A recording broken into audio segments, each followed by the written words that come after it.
Yes, bonjour à tous. N'hésitez pas à me laisser un pouce et à vous abonner à ma chaîne. Cela m'aide énormément pour le référencement sur YouTube. Comme tout bricoleur, j'utilise pas mal de matériel électroportatif, des outils divers et variés, des vis, etc. Et je stocke des matières premières comme des plaques de placo et autres. J'ai donc des problèmes de rangement. J'ai besoin de libérer de la place au sol pour poser mon carrelage au rez-de-chaussée, ainsi que de protéger mon matériel des intempéries. Après avoir cherché à louer un garage à proximité de ma maison, j'ai décidé de construire un garage chez moi. Suite à quelques recherches, j'ai finalement décidé d'acheter un conteneur d'occasion, identique à ceux que l'on voit sur les camions ou sur les cargos qui transportent des marchandises. L'idée c'est d'avoir une solution rapide et efficace pour ranger ou stocker du matériel à moindre coût. Dans un premier temps, j'ai déposé un formulaire de demande de déclaration de travaux exempté de permis de construire. C'est le formulaire CERFA numéro 173-01 auprès de la mairie de ma commune. Et dans la mesure où ma construction n'est pas accolée à ma maison existante et qu'elle a une surface inférieure à 20 m², après un mois d'attente, j'ai obtenu mon autorisation. J'ai besoin d'effectuer un petit terrassement pour faire une fondation de niveau car mon terrain est en pente. La pelle et la pioche ne sont pas très efficaces dans le rocher. J'ai donc demandé à un professionnel de venir avec une mini pelle pour réaliser le travail.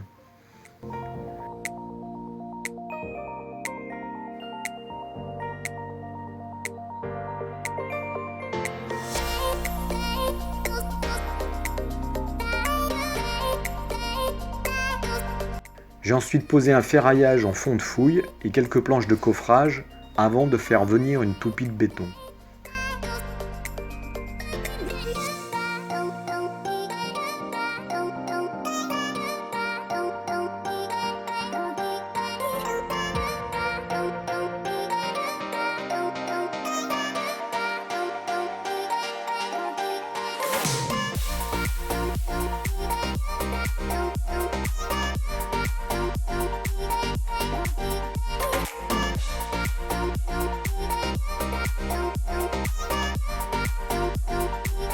J'ai ensuite fabriqué un coffrage en bois pour reprendre les différences de niveau de mon terrain afin d'avoir une surface la plus plate possible pour poser mon conteneur dessus. Vient ensuite la pose d'un ferraillage supplémentaire à l'intérieur du coffrage et à l'aide de ma bétonnière, j'ai coulé le béton nécessaire, le tout maintenu par des serre-joints de maçon.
Quelques jours après, j'ai décoffré les murets et vérifié les niveaux.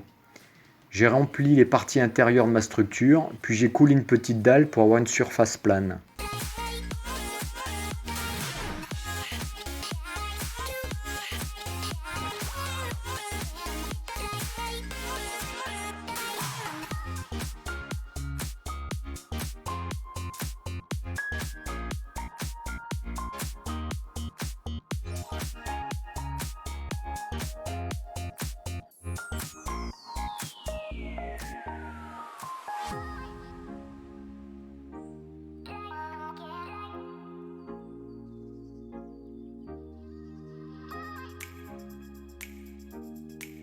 Puis mise en place d'un drain côté montagne pour évacuer l'eau, ainsi qu'une ligne de cuivre pour mettre le conteneur à la terre.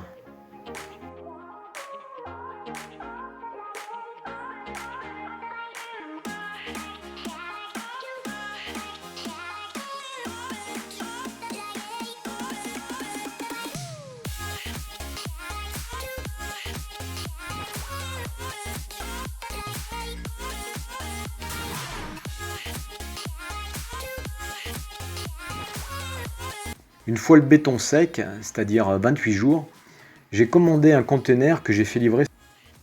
Je ne cache pas que la livraison a été un peu compliquée à cause de la configuration de mon terrain. Ceci dit, le livreur a été très sympa et très efficace. Heureusement. Voyez par vous-même.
Ouais, c'est ça, tout à fait.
Ouais.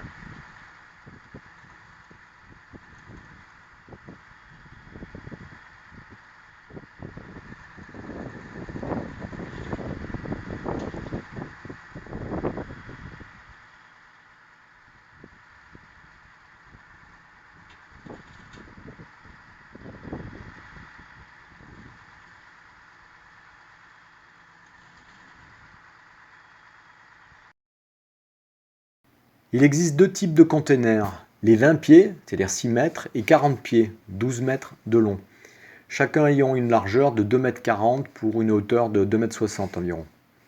Donc le premier modèle me convient tout à fait, c'est-à-dire 6 x 2,4, ça fait environ 14,4 m² d'emprise au sol. Un container a deux gros avantages à mon sens. Premièrement, il est étanche, et deuxièmement, on peut facilement le sécuriser avec un cadenas, et donc parfait pour stocker du matériel. Si vous voulez soutenir mon travail, n'hésitez pas à me laisser un pouce bleu et à vous abonner à ma chaîne. Merci et à bientôt.